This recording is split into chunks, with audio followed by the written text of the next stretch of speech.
situation. He took a pitch in the back. He got beat for crying out loud. We used heart attack.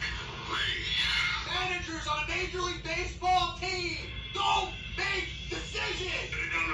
Credibility in this situation is worse than losing your job. Was it over when the Germans bombed Pearl Harbor? It's a castration of the Major League Baseball managers. We know it. Ask me about my winner. What's going on, everybody? Another edition of the Pass Ball Show. Want to open today's program by throwing a good question at you, and I want you to think about this for a little while. When it comes to football, there is no more important position on the field than the quarterback. The way the game has changed, the rules benefit the offense, but the most important part of a football team, the best opportunity they have to win or lose, is centered around the quarterback position. What can be done to best assure that the most qualified individuals are available to play that position?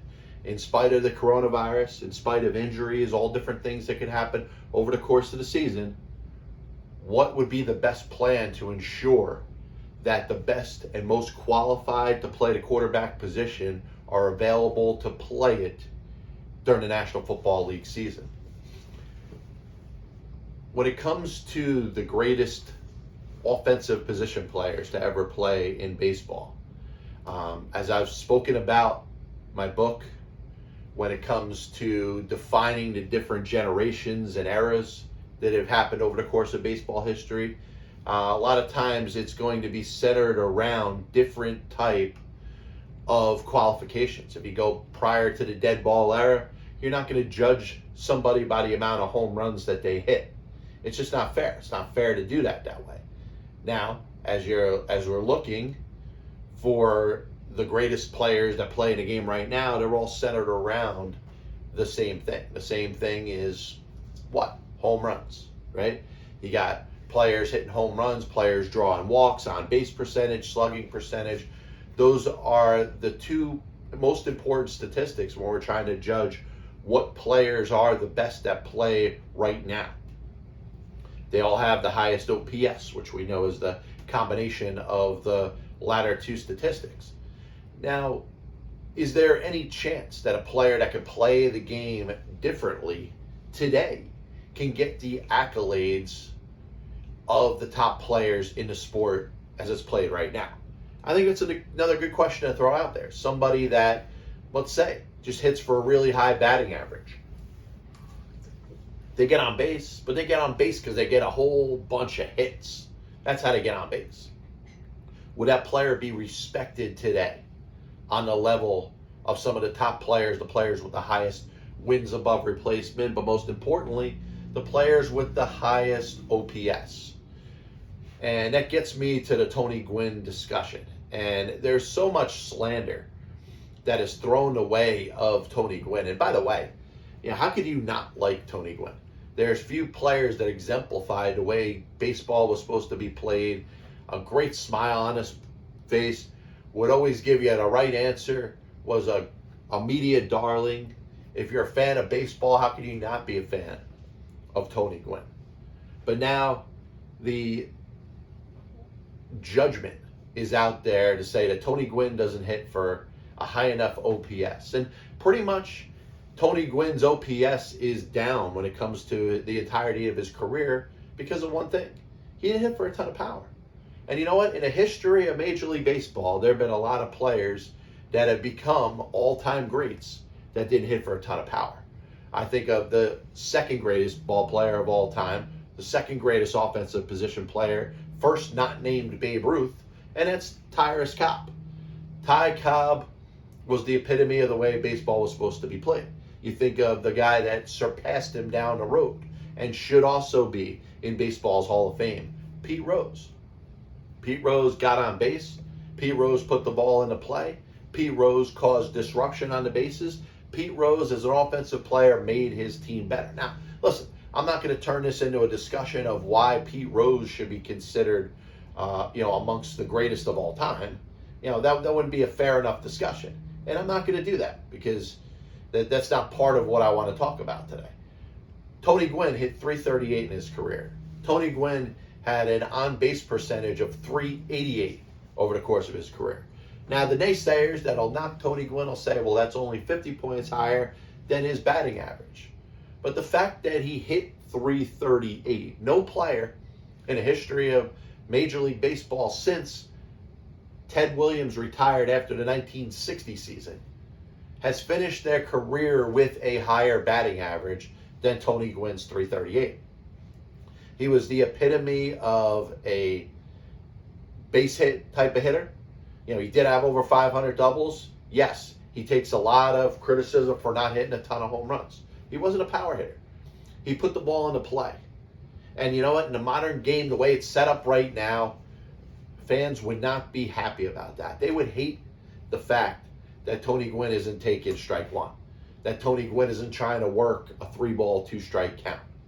And you know what? Maybe it's okay or acceptable to look back at a player and say that they didn't play the game the way you expect it to be played now, but he still played it pretty freaking well. And here's another thing that I want to get into, which I laugh about because I think this is the worst argument you can make about Tony Gwynn. Tony Gwynn never struck out. He didn't strike out that often. In fact, over the course of his Major League Baseball career, he struck out 434 times in 20 years. Now, there's players that have approached that in 2 seasons. And you say, oh, the game was played differently, yada, yada, yada. Tony Gwynn didn't hit for any power, so therefore he didn't take any chances. And Tony Gwynn, over the course of his career, hit in 259 double plays. So Tony Gwynn, by not striking out as much as some of the big-time strikeout guys, ended up hitting it into some double plays. But did you factor in the obvious? The fact that he hit .338 for his career meant that how many times when that average player that you're talking about right now struck out, how many times did Tony Gwynn go out there and get a base hit? What would you rather have? And tell me, if you're so big on Tony Gwynn not striking out that much, but he hit into some double plays, what would you rather have? Would you rather have a player strike out, or would you rather have a player hitting a friggin' base hit? Get a base hit. They're getting on base anyway, just as good as your walks. So when it comes to the Tony Gwynn double play argument, in the history of Major League Baseball, Tony Gwynn ranks in over 10,000 plate appearances, 33rd all time in total double plays grounded into. Now, who was number 1 overall? Well, you look at a player that's got almost 13,000 at-bats. That's Albert Pujols. Albert Pujols, not a fast guy. Strikeouts were a little bit down, so therefore his double plays were up. But you'd be surprised some of the players that are up here amongst the all-time grounded in the double plays list. Cal Ripken's number 2. Miguel Cabrera is number 3. Pudge Rodriguez is number 4. Henry Aaron is number 5. Carl Yastrzemski, Dave Winfield, Eddie Murray, tied with Jim Rice, and Julio Franco is your top 10. 11 through 20 real quick, because I think some of these names are important to remember. Harold Baines, Brooks Robinson, Rusty Staub, Derek Jeter, Ted Simmons, Robinson Cano, Joe Torre, Paul Konerko, Adrian Beltre, and then a tie for 20th with Vladimir Guerrero, Yadier Molina, George Scott, and Miguel Tejada. Now, what do all those players that actually rank at the moment ahead of Tony Gwynn in double plays have in common? None of those players, and let me just go check to be sure because I didn't miss anybody. Not one of those players had a career batting average anywhere near .338 for their career. So I'll take the Tony Gwynn 256 double plays and rank in 33rd all time for the fact that he didn't strike out that much and he hit .338 for his career. Now, you say the game is centered around exit velocity and launch angle, amongst other things. You know, you also have the shift, which is something that players are having a hard time adapting to, which I think is another reason that batting averages are so far down. But I'm very curious because at some point, a team probably decided to shift on Tony Gwynn, even though he was a very good spray hitter throughout the entirety of his career was able to put the ball in play, hit the ball the other way. But I think Tony Gwynn would have been fine with a shift. He would have hit the ball left field all the time. He never insisted on pulling the ball, but if he was given an inside pitch, he'd pull it and drive it, and he'd get his share of hits. But Tony Gwynn's .338 batting average through the year of 2001 is an amazing accomplishment by itself. And I look at Tony Gwynn, and I just think it's insane. Not just because of the fact that he's dead, which, certainly it's not fair to pick on a player that, is no longer alive and is not here to defend themselves. But the slander that's put out there to try to put Tony Gwynn down as if he wasn't one of the top 50 offensive position players to ever play baseball is an asinine argument. He had over 3,000 hits. He didn't stumble to 3,000 hits. He had 1, 2, 3, 4, 5 200-hit seasons. His batting average from the years of 1986 through 2001 was never below 317. Would actually go 84 to 2001. So 18 years. He never hit below 317 in a season. Most years hit batting averages like 336, 358, 394, 370, 368, 353, 372, 321, 338, 323, 324. And you're going to say batting average doesn't matter. Well, maybe in a game right now, batting average doesn't matter. But if you're talking about somebody to hit 338, he didn't walk that much, but he almost had twice as many walks as strikeouts, 790 walks to 434 strikeouts. A 388 on base percentage is still a 388 on base percentage. And you know what I would rather have? I'd rather have a player with a 388 on base percentage with a 338 batting average than have a 388 on base percentage guy with a 260 batting average and 150 strikeouts. Because those 150 strikeouts, outside of the rare occasion where the catcher drops the third strike and the ball gets away far enough for the batter to get to first base, that batter has forfeited the at-bat with the strikeout. At least I know Tony Gwynn's putting the ball into play, and when he's getting base hits, that means he's definitely on base. And at times that he's putting the ball into play and not striking out, hey, the fielder could miss a ball. Could be some havoc caused on the base pass. There's a way Tony Gwynn could reach by simply just making contact. And guess what? 259 grounded into double plays, 33rd all time, ranks below some players that you wouldn't expect to be up there, like the Henry Aarons and the Carl Yastrzemskis and the Cal Ripkins and the Derek Jeters. So back to the point that I teased the show with, the issue when it comes to starting quarterbacks in the National Football League. We've watched over the last couple games where there's replacement level quarterbacks, and I'm not throwing a shot or shade towards the way of Nick Mullins or Garrett Gilbert. But if you're sitting on an NFL team's practice squad, that means you're certainly not amongst the top 64 quarterbacks in the National Football League. And 2 times in the last 3 days, talking about games that were pushed back, you saw a starting quarterback on a football field for a team that really shouldn't have been there. First 2 quarterbacks of the Cleveland Browns, first 2 quarterbacks of the Washington football team, all unavailable to play because of the coronavirus. And you saw it happen last year with the Denver Broncos, and their entire quarterback room was diminished because of the coronavirus, and they ended up having to do something crazy. They actually had to play a kid at quarterback that wasn't a quarterback. Now, they made an excuse for him. They tried to stick up for him. They tried to say, hey, well, when he played at Wake Forest, he played a little bit of quarterback, so he kind of had some idea of what he was doing. No, there's a difference between playing in a National Football League as a quarterback and playing in a National Football League as a wide receiver. And Kendall Hinton, who I give him a ton of credit for stepping up and playing in that game that was important, because of that, the Denver Broncos were not competitive that day. And there's a problem with that. There's a problem with the coronavirus taking out the most important position as it exists in the National Football League.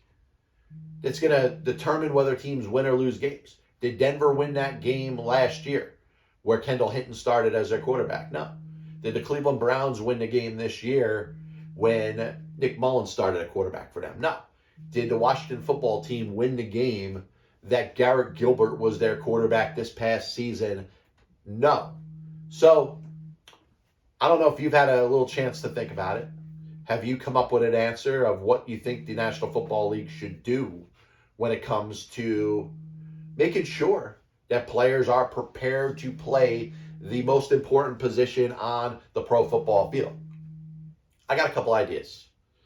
So, number one, we're talking about the XFL a couple of years ago, which I thought was a league that was on the rise up until the coronavirus outbreak and the fact that the season was canceled, never got back going. Hey, you're going to see the XFL in 2022. Listen, I think that's a good thing.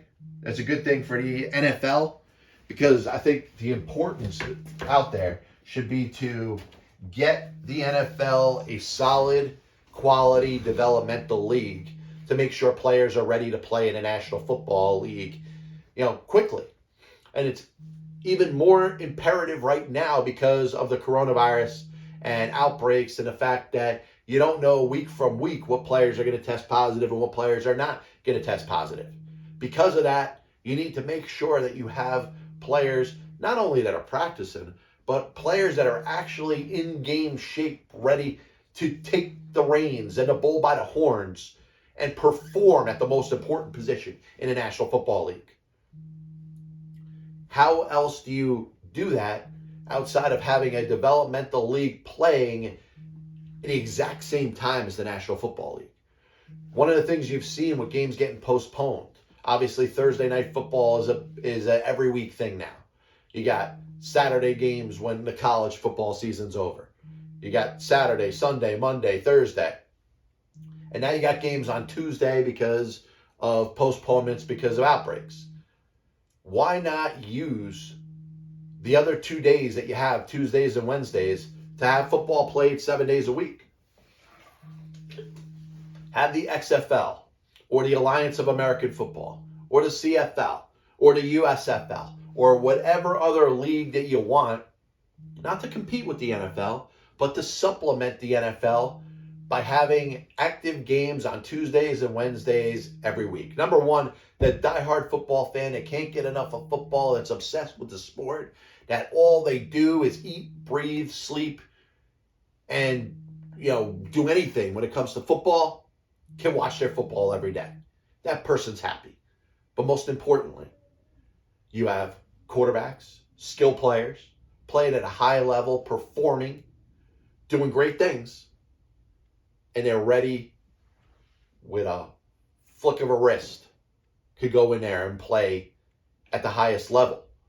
Imagine Josh Johnson as he was starring in the XFL. PJ Walker was a great quarterback in the XFL for the 4 weeks. If those players were playing every week and there was an injury or a coronavirus outbreak, I'd rather have one of those guys start than somebody that's just sitting there on somebody's practice squad. So I think it's important for the NFL to consider working with a potential developmental league. Think about the NBA, the G League, which I don't think the NBA is using the best out of its G League, by the way.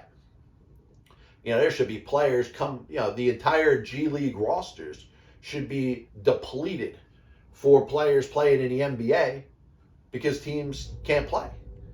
You don't have enough players, grab some players from the G League. And I think that's part of the reason why the NBA has actually withstood the coronavirus outbreak better than the NHL. There's just more players that are close enough that can get on the NBA basketball court. But I just think it's so important when it comes to the NFL to make sure that there's competence at the quarterback position. And like I said, this isn't a shot at Nick Mullins. This ain't a shot at Garrett Gilbert. This ain't a shot at Kendall Hinton. You are what you are. And by the way, Colin Kaepernick, if he considers himself in good shape, why isn't he in any consideration to get under center and play in an NFL game? Would he have given the Browns a better chance to win than Nick Mullins? Would he have given the Washington football team a better chance to win than Garrett Gilbert? I think he certainly would have given the Denver Broncos a better chance of winning last year than Kendall Hinton. But, that narrative's still going to exist. And the NFL had a chance to correct this. The NFL had a chance to look better and not look like it blackballed Colin Kaepernick just because of what he said and because he knelt for the national anthem. And I personally don't care how you feel about it, but the guy should have the right to work. And the fact that that was taken away from him was an absolute travesty and was an embarrassment on society. That you can say, hey, freedom of speech exists. Unless you say something that we don't want you to say, then you shouldn't have the right to work anymore. That's what I'm going to close this show on today. I do want to thank everybody for tuning in. I hope you listened to my argument when it comes to Tony Gwynn. Had some good back and forth on Twitter about Tony Gwynn and his status as an all-time great player.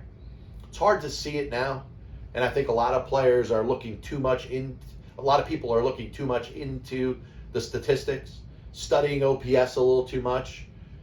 You can't blame somebody that wasn't a home run hitter for not hitting home runs.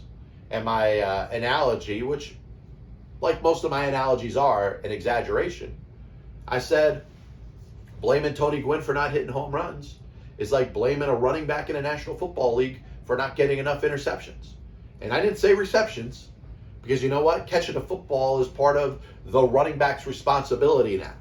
The greater running backs catch the ball out of the backfield. So it's not receptions. I said interceptions. Yes, he's not playing defense. Tony Gwynn's not swinging for the fences. So therefore, he can't be blamed for not hitting enough home runs. He had a .388 on-base percentage, which is just as great as many hitters that walk their way to it. The fact that he hit .338 for his career, yes, batting average is not that important, but his stats over time withstand the test of time. .388 on-base percentage is pretty damn impressive, especially for a guy that only walked 790 times in over 10,000 plate appearances in his career. We'll be back with you next week. This is the Pass Ball Show, brought to you by JohnPLA.com, by St. Aloysius Church in Jackson, New Jersey, by Two Ways, One Passion Food Truck located in Scranton, Pennsylvania. Looks like we're probably going to be with you. I'm not going to do a show Christmas. I don't think anybody's going to be around to listen to it. Not that anybody listens anyway. But I'm thinking Monday, Wednesday, something like that next week. So anything that's on your mind in the world of baseball, sports, and unifying America, send my way. You can tweet at me at John_PLE. You could also email me at jrple@gmail.com. So until next week, Merry Christmas, Happy Holidays, God bless you, and as always, I'll see you on the other side. First Pride was on the Chicago Cubs roster opening day. I have many leather-bound books. My apartment smells of rich mahogany. Why don't you give it all or a majority to the team that wins the freaking World Series? I was going to listen to that, but then I just carried on living my life. I may come out as the biggest Major League Baseball manager apologist. That'll only make someone work just hard enough not to get fired. Because hitters are going out there saying, I'm either going to hit a home run or I'm going to strike out. And if I don't get a pitch that I feel like I could drive out of the park, I'm supposed to be here today. especially you prospect fours and quarters, are going to be a little pissed off at me when I say this. I'm a dude fleeing the dude disguises another dude. There are only two managers in baseball's Hall of Fame who have losing records. One of them is the iconic Tony Gwynn, who you can say, in spite of winning 5 World Series championships as a manager, could be in as much as a pioneer.